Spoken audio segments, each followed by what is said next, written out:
The Long Walk. Although the authenticity of his account has been debated, his story remains a powerful depiction of human endurance and the quest for freedom. Early life and imprisonment. Slavomir Rawicz was born in 1915 in Poland, a nation deeply scarred by World War I and the subsequent political turmoil. As World War II storm clouds gathered, Rawicz served as a junior officer in the Polish cavalry. In 1939, the Molotov-Ribbentrop Pact led to the Soviet invasion of Poland from the east, and Rawicz was among many Polish officers captured by Soviet forces. Accused of espionage, he faced severe interrogations that reportedly included torture. Although he maintained his innocence, Rawicz was subjected to a show trial, a common practice of Stalin's regime to eliminate perceived enemies and spread fear. His sentence, 25 years of hard labor in a Siberian Gulag, a punishment meted out to countless others caught in the web of Stalin's oppressive policies. Life in the Gulag. Rawicz was transported across vast expanses of Russia to a labor camp near Yakutsk, deep within Siberia. These camps were notorious for their harsh conditions, extreme climates, insufficient food, brutal work demands, and brutal treatment by guards. Inmates faced scathing cold during the long winters, with temperatures plunging far below zero, ensuring that survival required every ounce of human resilience. In the camp, Rawicz encountered a diverse group of prisoners, victims of Stalin's secret police from various backgrounds. Despite the dire circumstances, friendships were forged, driven by a shared desire for freedom and survival. The escape plan. In 1941, amid the chaos of World War II and the shifting fronts, Rawicz and 6 fellow prisoners orchestrated a daring escape. Among the group were Mr. Smith, an American engineer caught in the Soviet Union's purges, and a Latvian man well acquainted with survival tactics. The plan required meticulous timing and the ability to navigate the natural landscape unnoticed.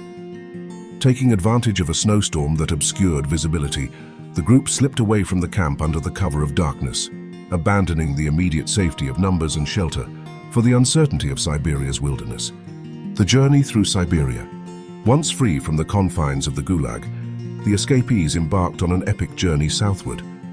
They had little to sustain them apart from a strong will to survive and basic tools scavenged or crafted from their scant resources.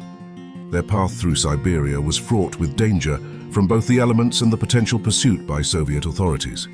The escapees navigated dense forests, icy rivers, and treacherous terrain using rudimentary maps and a profound sense of direction driven by desperation. Food was scarce. They foraged what they could and relied on the occasional act of kindness from indigenous Siberian tribes who, despite risking punishment themselves, offered assistance. Facing the Gobi Desert. Upon reaching Mongolia, their desperation deepened as they faced the Gobi Desert. The contrast to the icy expanses of Siberia was stark. They now faced scorching heat and arid conditions. With limited water and an ever-present sun, crossing the desert was a test of endurance and ingenuity. The group fashioned makeshift sunshades from clothing and scavenged materials, conserving as much water as possible for the relentless journey. Many nights and days passed when thirst and exhaustion seemed insurmountable. Yet, against these brutal odds, they continued forward on sheer willpower and unity. Into Tibet and the Himalayan challenge. Emerging from the desert, the escapees reached Tibet, where they found temporary refuge among the local people. Here, interactions with the hospitable Tibetan communities provided a brief respite and much-needed nourishment, although language barriers and suspicions of outsiders often made these encounters precarious. The last major obstacle in their path was the formidable Himalayan mountain range. Climbing its towering peaks demanded not only physical strength, but also the psychological fortitude to face sub-zero temperatures and sparse oxygen. As they ascended, the group faced countless hardships, from frostbite and hunger to treacherous paths that claimed the life of at least one of their group. Reaching India and liberation. After months of incredible struggle, the remnants of the group descended from the mountains into India, a nation then under British colonial rule. Their arrival marked the end of a journey that spanned thousands of miles, from the frozen reaches of Siberia through some of the world's most inhospitable terrains.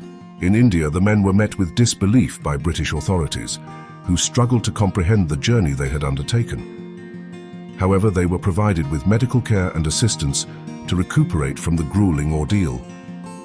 Life after the journey. Following his return to civilization, Rawicz eventually moved to the United Kingdom. Settling in Nottingham, he lived a quiet, unassuming life as a cabinet maker. Despite the incredible events of his past, he largely kept a low profile until deciding to share his story. The Long Walk, published in 1956, brought his tale to an international audience, captivating readers with its narrative of survival and resilience. However, over the years, controversy has surrounded his story. Investigations have cast doubt on certain aspects, suggesting that it might be a composite of multiple escape stories, or even embellished with fictional elements. Nonetheless, the story remains a gripping account of survival against all odds.